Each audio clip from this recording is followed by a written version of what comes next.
Bortle here at the 250th YCS Los Angeles with, whoa, my goodness, please introduce yourself to the world, man. Hi, my name's Clayton Harding. Got top 16 with Mathmech Pure, and yeah, it's been a real fun event. Played against a lot of fun people. Everyone was great, very professional, very, just awesome, and yeah, here I am.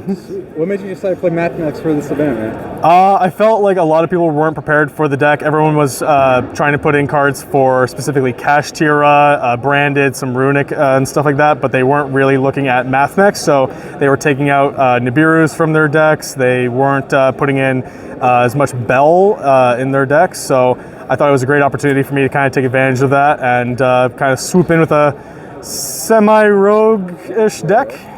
Sweet. Any shout-outs before we begin? Yeah, sure. Shout out to Alice Collectibles, everyone out there, awesome locals, and specific people. I gotta say, definite shout outs to Abel Yalu for helping me test, Nathan Drummond for always just being like great support, and honestly, just the whole Team Degenerates crew.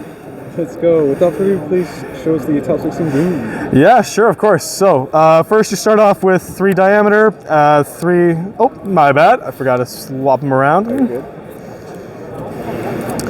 All right, so first you're gonna start off with 3 of each of these guys. 3 circular, 3 diameter, always run them. Great cards, they're the whole engine.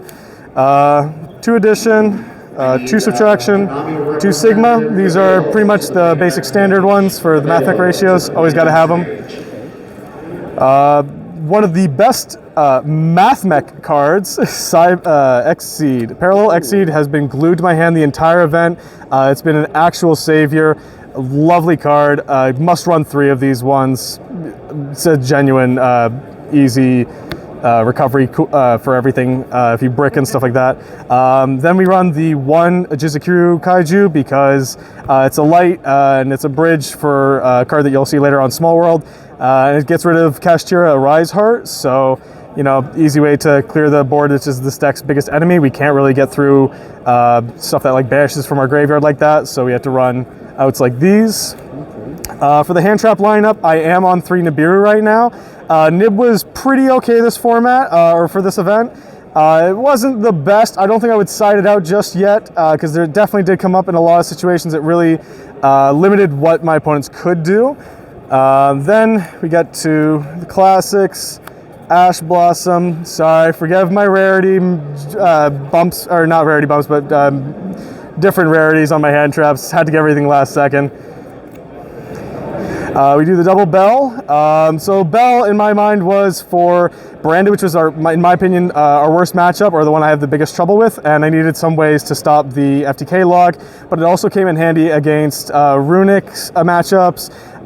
Game 1, it's not even the worst against Kashtira because it can sometimes hit the berth, but overall, I'd say this was probably the weakest for me on the weekend. But it, in theory, it's good for a lot of different matchups, including Labyrinth and stuff like that. Then running Duza Veiler, Common Veiler, Platinum Rare Veiler. Gotta go for 3 different ones. Veiler, actual godsend this event. Loved Veiler the entire way through. Every matchup this thing came up. Beautiful hand trap, gotta run it. Triple Impermanence. What can I say? Good card. Bread and butter of the deck. Super Factorial, Revive 3, Leplation, Rip 3. Great card. Mathmech Equation, it's a monster reborn, but it's searchable by a circular when you need it. Double Desires. Desires was okay for me this format. I think it was better than TTT, to be honest with you, because this is a guaranteed no matter what. TTT is never a guaranteed, so I'm glad that I ran these for the event. It definitely did save me out of a couple games. Then, best searches in the deck, Small World, Sign Up Mining. This just bridges you to circular. Anything that gets you to circular, instant board. Alrighty then, and moving on to the... What's the main deck count? Oh, 40 cards. 40 cards? Oh, 40 cards. Yep, keeping it nice and clean. Do you want to do side or extra? Oh, whatever. Alright, we'll go for the side deck then. I ran 1 Denko Sekka. The reason that I ran this was for Labyrinth. This is an FTK against Labyrinth decks. You summon it, their main monsters can't get over it, and They have no back row cards that, you know, can be set, yada, yada, yada, self-explanatory. It's searchable by a small world, and you could also search it with Alimbertion if you use 3 monsters. It rarely comes up, but you can definitely get to that point where you can just straight up search a Denko Sekka, normal summon it, and it's an instant free win against Labyrinth. So that was the theory behind that. Never came up, never faced Labyrinth because just didn't see it. Then 3 Droll. 3 Droll was amazing for today. It was great in all of my Kashtira matchups. It helped in some branded matchups that were running like the more draw power heavy versions, and it was also just good against like Runics and Sprites. Then we run Book of Eclipse. I was thinking about swapping this out for Book of Moon at the last minute. I'm okay with Book of Eclipse though. It performed okay for me. Sided into all my Kashtira matchups, run a couple of them with it. It's just also decent against any kind of board makers decks. You know, you just want to do like wide sets or like force out in the gate. 1 Called by the Grave. The reason I'm citing this is because this is kind of like my 3rd bell for branded mirror matches, heavy hand trap decks and stuff like that. If I notice they're playing like the hand trap variant of Kashtira, I'll put this in. Actually, Kashtira games 2 and 3, I'll put this in strictly for the D shifter because D shifter kills the deck. You can barely play through it. You might be able to end on Heat Soul Pass, but that's like nothing. So you definitely got to run one of these, even if it can become a brick. It's a necessary evil. 1 Harpy's Feather Duster, you know, trap decks and sometimes Kashtira, mostly a lot of Kashtira hate. Triple Cosmic Cyclone. This was for Runics. This was for just trap decks, basically trap tricks and Labyrinth.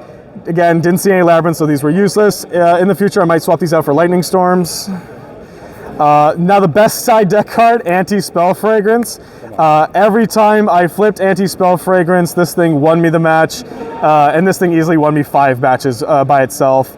So this card, actual lifesaver, especially with sometimes, depending on the matchup and you know you're going into, Alimbertion can also search Anti-Spell Fragrance, so it's really helpful in that regard.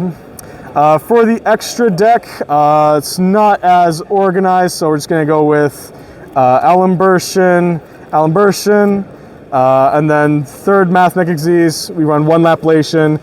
Debated on 2. I didn't find it was really worth it because it dips into the rest of the tight extra deck. It's really tight space. We run 2 Splash Mages. Great card, instant revival, goes into your access code, plays really easily. Bread and butter, gotta love passing on Heat Soul Talker. This thing, amazing throughout the event, drew me all my hand traps, love them. We got the double access code Talker.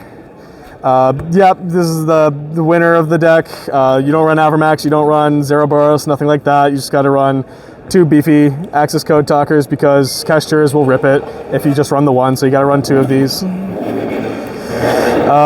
Update Jammer and Transcode Talker. This is what facilitates the OTK for the deck. 2 great cards, easy peasy to summon. Then we got IP Masquerena and the Unicorn. This is my only real IP summon. But honestly, I rarely went into Unicorn. IP was just a threat on its own that people wanted to get rid of.